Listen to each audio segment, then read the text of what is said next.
Este segundo bloque de MB Noticias estamos recibiendo con muchísimo gusto a Mayra Colache, que es doctora en Economía, investigadora uruguaya. Así que bueno, gracias por estos minutos. Además, especialista en lo que tiene que ver con pobreza y desigualdad. ¿Cómo Hola, estás? muchas gracias por la invitación. Bien, los otros días se conocieron, ¿no?, a principios de octubre, todo lo que tiene que ver con los nuevos datos del primer semestre de pobreza en nuestro país y de indigencia. Datos que lamentablemente nos sorprenden, que son similares a de 2024. ¿Hay algo? ¿Qué hay atrás de estos datos de pobreza, que me imagino que discriminados en franjas etarias, en género, incluso en territorio? Bueno, podemos profundizar un poquito más, ¿no? Sí, bueno, primero respecto como a las tendencias, es un poco lo que esperábamos, donde básicamente la noticia es que no hay noticias. No hay, la evolución, la pobreza se mantiene relativamente estable en el tiempo, tanto en comparación con el año entero del año pasado como con el primer semestre, que es lo que comparamos habitualmente. Porque hay ciertas estacionalidades, entonces en realidad cuando está bueno como comparar periodos similares. Entonces la pobreza se mantiene en 17 y pico. Básicamente lo que estamos diciendo es que una de cada 5 personas en Uruguay están debajo de la línea de pobreza.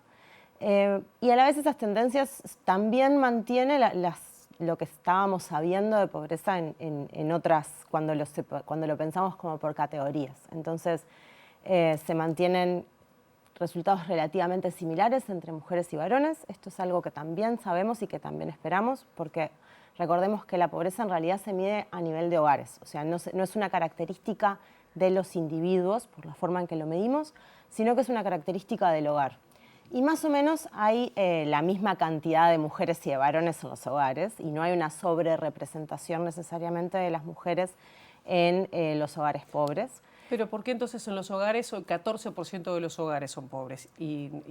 Porque los hogares pobres son más numerosos. O sea, los hogares, cuando nosotros miramos un hogar, mi hogar, que somos 4 personas, cuenta lo mismo que un hogar de una sola persona, como un hogar de 8 personas porque tienen muchos hijos o porque viven con muchas generaciones. Lo que tiende a pasar es que los hogares más numerosos, ahí sí están sobre representados en los hogares pobres. Por eso es que cuando miramos pobreza por hogares anda en el entorno del 14-15%, mientras que si miramos pobreza por personas, que ahí sí cada persona pobre cuenta como uno, digamos, es que vemos una representación del entorno del 17-18%. Cuando miramos también, en ese mismo sentido, nosotros cuando nosotros medimos pobreza monetaria, que es lo que medimos, que es el dato que está surgiendo ahora, lo que mide es la cantidad, tenemos un umbral, que es lo que llamamos la línea de pobreza. Esa línea de pobreza en Montevideo para un hogar que alquila, para un hogar de una sola persona, anda en el entorno de los 25.000 pesos.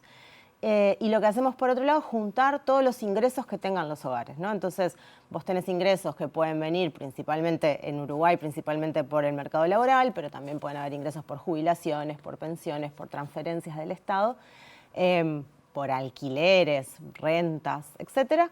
Se juntan todos esos ingresos y se compara con la línea de pobreza. Al comparar con la línea de pobreza, si los ingresos no alcanzan a superar ese umbral, entonces el hogar se considera pobre. Y por lo tanto, todas las personas que viven adentro de ese hogar. Ahí, si hablamos de un hogar de 3 personas, el umbral sería que reciben, las personas que alquilan, 40.000 pesos, 41, ¿o no? Sí, un poquito más.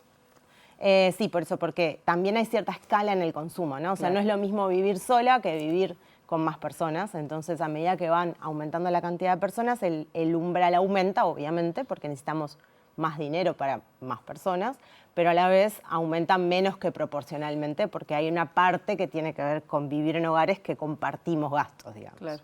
¿Qué pasa, por ejemplo, con las edades extremas, ¿no? Porque se supone que las personas adultas trabajan y son de alguna manera, no siempre, que traen dinero al hogar. Las infancias y las personas mayores están en una situación más compleja. En realidad, los niños serían más pobres que las personas mayores, que en general en nuestro país Sí. reciben, ¿no?, algún tipo de Sí, o sea, prestación.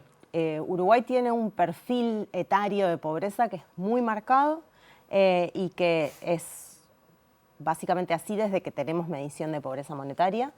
en el cual la pobreza de los niños, niñas y adolescentes es muy superior que la de los otros tramos etarios y en particular muy superior que las personas mayores. ¿Que se ubica en torno a, en estos momentos? En los niños, niñas y adolescentes más o menos anda en el 30-32%, es decir, 1 de cada 3 niños, niñas y adolescentes están por debajo de la línea de pobreza o viven en hogares que están por debajo de la línea de pobreza, para ser como más exactas, mientras que en las personas mayores andan en el entorno del 5-6%, mayores de 65. Esto implica que más o menos 1 de cada 20 personas mayores de 65 años están o viven en hogares que están por debajo de la línea de pobreza. Yo te quería preguntar, porque tú has estudiado también todo lo que tiene que ver con desigualdad y también con protección, sistema de cuidados y tal. ¿No está resultando todo lo que tiene que ver con los distintos sistemas de cuidados que tiene nuestro país? No está resultando. Es decir, a ver, hay cierta parte que tiene que ver, ¿por qué encontramos estas diferencias en edades? Hay una parte que tiene que ver con cuál es el sistema de protección social que tiene desarrollado Uruguay. Hay una parte de esto que en realidad es una buena noticia en el sentido de que Uruguay cubre muy bien, protege relativamente bien, no estoy hablando totalmente de suficiencia, a sus personas mayores. O sea, Uruguay tiene un sistema de jubilaciones y pensiones que en comparación con América Latina y que en comparación con todo el mundo en desarrollo es muy bueno. Más o menos el 98% de las personas de 65 años y más tienen alguna jubilación o pensión o están trabajando todavía. Pero eso implica que, y esa jubilación o pensión mínima incluso está bastante cercana a la línea de pobreza. Entonces, más allá de que podemos discutir que esa jubilación o pensión mínima puede ser baja y que seguramente y que lo es, en comparación con la cobertura que tienen las transferencias mínimas que hacemos a infancia, como son, por ejemplo, las asignaciones familiares, son muy superiores. Pensemos que las asignaciones familiares andan más o menos hoy en día en la mitad de una canasta básica alimentaria, un poquito más de la mitad de la canasta básica alimentaria. Eso significa que no estamos hablando de la canasta básica alimentaria, que son... La canasta básica alimentaria es lo que se llama la línea de indigencia, que es el valor de un conjunto de alimentos que te permiten sobrevivir al siguiente día, ¿sí? Claro. O sea, que cubren... Que no llega a 4.000 pesos. No llega a 4.000 pesos. Por mes. Por mes, y que lo que hace es decir, bueno, ¿cómo hacemos para cubrir las 2.000 calorías, más o menos, simplificando un poco, cómo hacemos para cubrir las 2.000 calorías mínimas que se necesitan por persona, por día para sobrevivir, ¿sí? Entonces, el valor de eso, en términos de una canasta que es consumida por personas que tienen ingresos relativamente bajos, ese es el valor de la canasta básica alimentaria. Las jubilaciones y pensiones mínimas están bastante por encima de ese valor, mientras que las transferencias que destinamos a niños, niñas y adolescentes, que son básicamente las asignaciones familiares del Plan de Equidad, son bastante inferiores a esa canasta básica. Claro. Entonces, eso también, o sea, y la principal transferencia que hacemos para niños, niñas y adolescentes, en términos de esto, de sostener ingresos de los hogares, de cubrir las necesidades mínimas de los hogares, son las asignaciones familiares y están siendo, por lo menos a nuestro entender, relativamente insuficientes en su monto. Están en torno de 2.000 pesos, más sí, o menos. Un poquito más, pero por niño. Tienen cierta de nuevo escala de equivalencia, no es si hay un hogar con más de un niño, no es que se sumen directamente, pero sí. Yo te quería preguntar también, ¿no? Porque uno habla de pobreza si son números, pero no son solo números, ¿no? Porque estamos hablando de, gente, hogares con menos de 50.000 pesos, redondeando, estoy diciendo como números gruesos, son hogares pobres, ¿no? Están bajo de la línea de pobreza.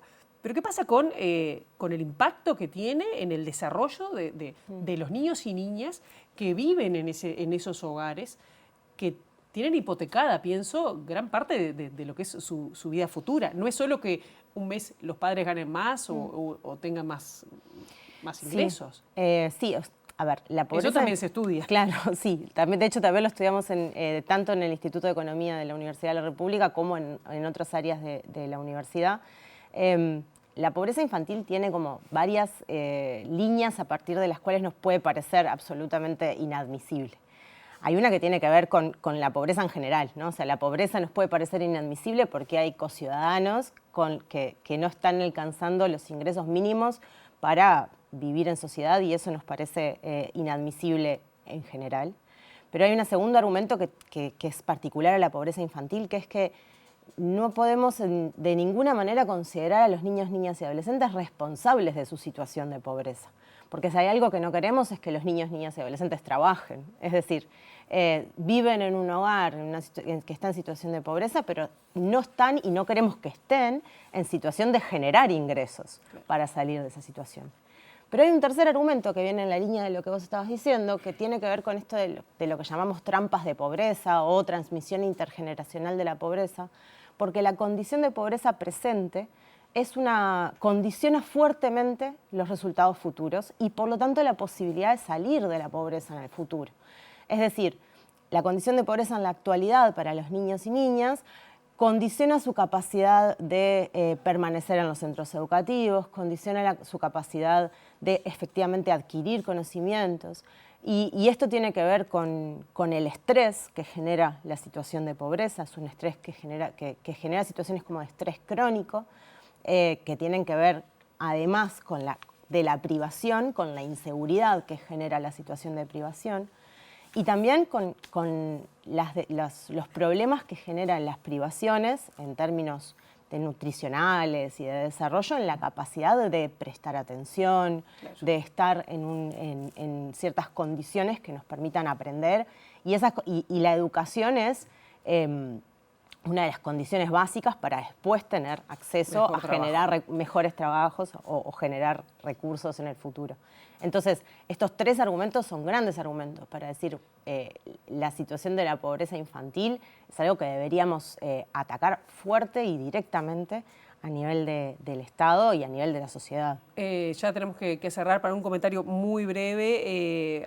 ¿Hay expectativa, bueno, desde la academia con respecto a que ahora el diálogo social incorpore el tema de los cuidados y de la pobreza infantil? Sí, sí. De hecho, el diálogo social, hace unas semanas tuvimos uno de los seminarios que trabajó específicamente sobre las transferencias monetarias destinadas a infancia, donde hubo mucho acuerdo, entiendo yo, por lo menos desde las presentaciones que se hicieron, respecto a la necesidad de incrementar las transferencias, de discutir y probablemente eliminar, o por lo menos desde las presentaciones que hubo en la academia, las condicionalidades para el acceso a las asignaciones familiares.